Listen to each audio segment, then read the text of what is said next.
Date sheet आ गई भैया। अब मैं क्या करूँ? क्लास 12th में सिर्फ और सिर्फ 2 मंथ बचे हैं पेपर के लिए।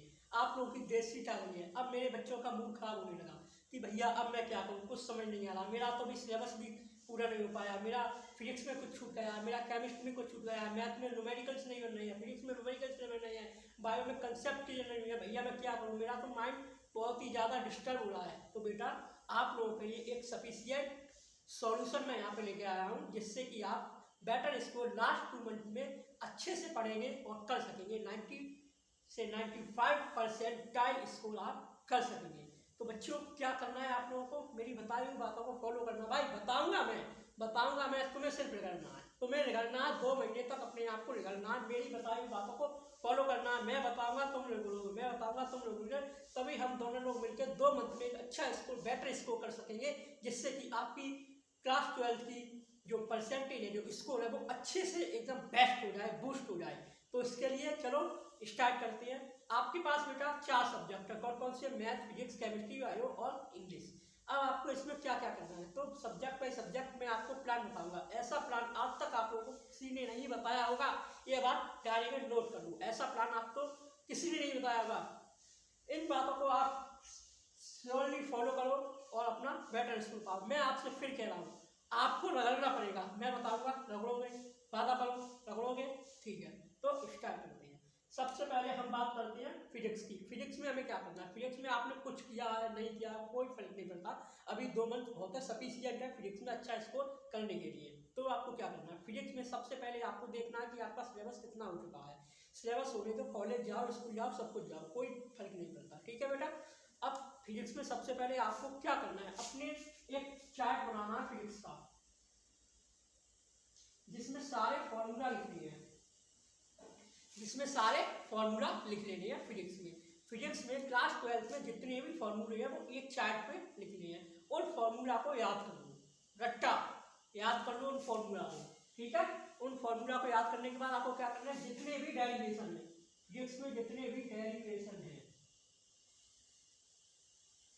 डेरिवेशन को एक अलग कॉपी बना लो, 25 20 रुपए की कॉपी आती है, ले लो और उसमें डेरिवेशन लिख लो। डेरिवेशन लिख लो, मेन कोलाम्स लॉ लिख लो, गॉस प्रमेय लिख लो, बायो सेवार्ट का नियम लिख लो, ये इन लोगों का लिख लो।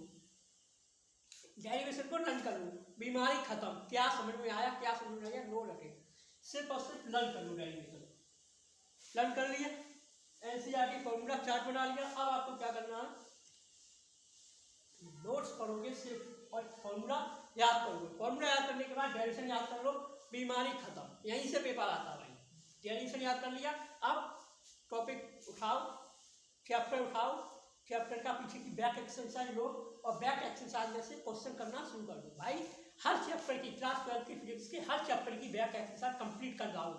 घिस डालो, रट डालो, घोर के पी जाओ, जो करना है सो करो, लेकिन एक्सरसाइज जो है कंप्लीट कर लो। उस एक्सरसाइज में जितने भी क्वेश्चन है कंप्लीट कर लो। जब इतना काम करने के बाद आप लोग फिजिक्स के लिए तैयार हो जाओगे, ठीक है। फिजिक्स के लिए तैयार होने के बाद फिर आपको क्या करना है? उसमें जो एग्जाम्पल क्वेश्चन है वो भी देख लो, क्योंकि वो डायरेक्ट भी आ जाते हैं कभी बार पेपर में। इतना काम बेटा फिजिक्स का हो गया। फिजिक्स में आप इतना ही करिए और कुछ नहीं। फिजिक्स में जो चीज़ें हमने मेन बतानी है, इन चीज़ों पर आपको ज़्यादा फोकस रखना है। फॉर्मूला और डेरिवेशन, इनको याद कर लो, कुछ बस याद कर लो। 2 महीने बहुत होते हैं, 2 महीने में बेटा एक मोटी किताब याद करी जाती है, तो भी याद कर लो, ठीक है। फिर अब बारी आती है केमिस्ट्री। केमिस्ट्री में कैसे करनी है? केमिस्ट्री में सबसे मेन इंपॉर्टेंट चीज़ है कि आपको क्या करना है। आपको जो इनऑर्गेनिक केमिस्ट्री है उसमें लाइन बाई लाइन आपको उसकी बुक पढ़नी है, चैप्टर की 4-5 चैप्टर है, उसको पढ़ लिया। पढ़ने के बाद उसमें क्योंकि डायरेक्ट क्वेश्चन आते हैं वहाँ से, वो पढ़ने के बाद याद कर लो, ठीक है। उसके बाद नेम रिएक्शन का एक अलग से चार्ट बनाओ। केमिस्ट्री में नेम रिएक्शन, जितनी भी नेम रिएक्शन है उनका एक अलग से चार्ट बनाओ। लगभग हमारी समझ 70 से 80 या 90 नेम रिएक्शन होंगी। और नेम रिएक्शन को लिख लो और नेम रिएक्शन को याद कर लो। मैन भाई हमने तुमसे कहा था बताऊंगा मैं, रटना तुम्हें पड़ेगा, बताऊंगा मैं, रटना तुम्हें पड़ेगा, झोंकना तुम्हें पड़ेगा, अपना 100% देना पड़ेगा, तभी कुछ होगा। 100% देना पड़ेगा, ठीक है। उनको आप नेम रिएक्शन को लिख लो और कॉमन नेम लिख लो। इसके कॉमन नेम, जितने भी कॉमन नेम है उसके लिख लो, फॉर्मूला लिख लो कॉमन नेम के और कॉमन नेम लिख लो, ठीक है। नेम रिएक्शन याद कर लो, फॉर्मूला यहाँ 40% पेपर आपका यही सॉल्व हो जाता है। अगर आप नेम रिएक्शन याद कर लेंगे 40% पेपर आपका यही सॉल्व हो गया केमिस्ट्री का। अब बचा फिजिक्स। 4 चैप्टर हैं आपके, सॉल्यूशन का, केमिकल काइनेटिक्स और 2 चैप्टर हो, उनको क्या करना है आपको, उन चैप्टर के आपको फॉर्मूला एक पेज पे लिख लीजिए, एक पेज में सारे फॉर्मूले आ जाएंगे, एक पेज में फॉर्मूला इसके सारे आ जाएंगे। फॉर्मूला लिखने के बाद उन फॉर्मूला के बेस क्वेश्चन लगाओ। एक्सरसाइज में क्वेश्चन है पूछे, एक्सरसाइज में क्वेश्चन लगाने के बाद क्या करना है, क्वेश्चन लगाओ। अब क्वेश्चन लगाने के बाद फॉर्मूला याद करो, फिर क्वेश्चन लगाओ, फिर फॉर्मूला याद करो, फिर क्वेश्चन लगाओ, फिर फॉर्मूला याद करो, इतना काम करना है।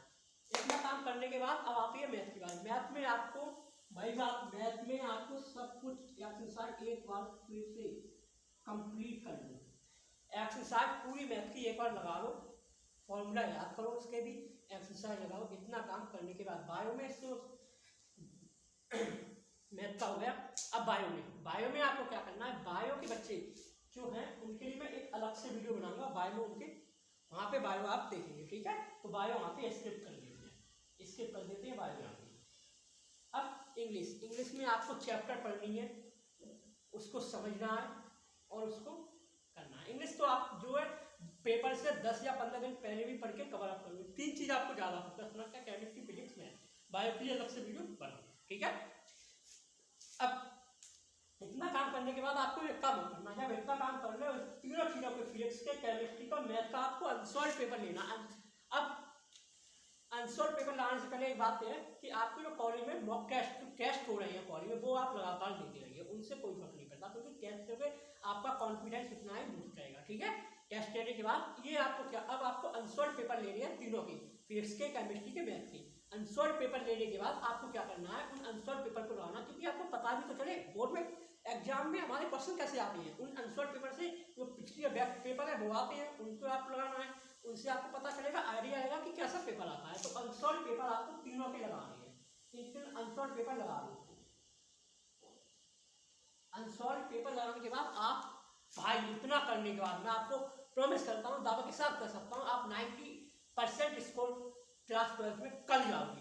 पर मैंने फिर कहा था, फिर क्या रगड़ना आपको पड़ेगा, बताऊंगा मैं, रगड़ना आपको पड़ेगा, बताऊंगा मैं। तो आप लोग अपनी पढ़ाई में डूब जाइए। आप लोगों को बेस्ट बनाने के लिए मैं हर तरीका आप यहाँ पे वीडियो दूंगा, हर अच्छी आपको वीडियो आपको गाइड करता रहूँगा, आप कैसे स्कोर करेंगे, क्या करेंगे, क्या नहीं करेंगे, सब लोग आपको यहाँ पे मैं देता रहूँगा। तो thank you very so much.